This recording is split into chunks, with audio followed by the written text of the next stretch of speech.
number of tourists identify with the country's remarkable national game parks and reserves that inhabit several wildlife species like the endangered mountain gorillas, chimpanzees, among others.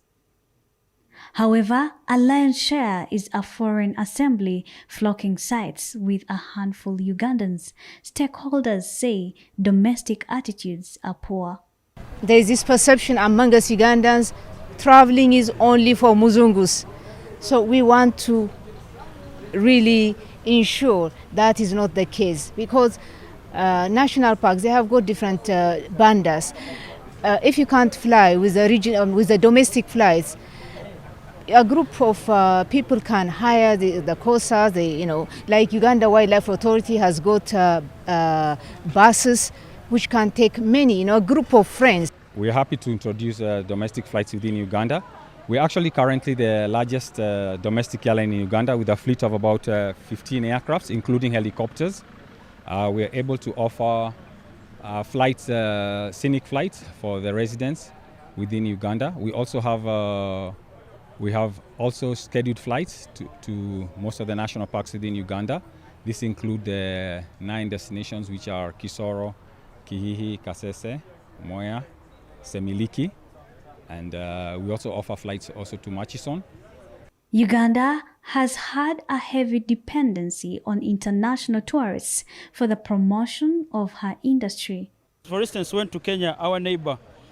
Around almost 70% of the traveler in Kenya is a Kenyan, not the foreign tourist. And that is why when there was a challenge of COVID, they were not so much affected. Because, the Kenyans themselves would sustain the sector, which has been different with Uganda. Uganda, most of the travelers have been the foreign travelers, not the Ugandans. And we are saying if we can also change the number and go maybe to 50% of the travelers being Ugandan, then we shall be able to create a resilient sector going forward. Report by Uganda Bureau of Statistics 2019 estimates that the country received 1.8 million international tourists in 2018, which was up from 1.4 million in the year 2017, with a mere percentage of domestic travelers.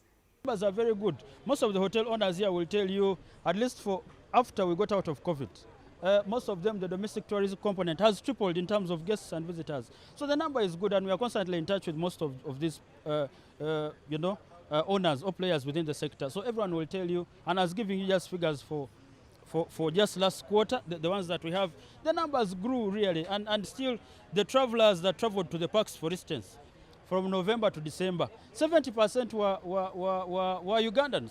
To ensure domestic participation, Minister Martin Bahinduka says the private sector partners have put discounts for Ugandans. So like we've been saying, travel is not so expensive.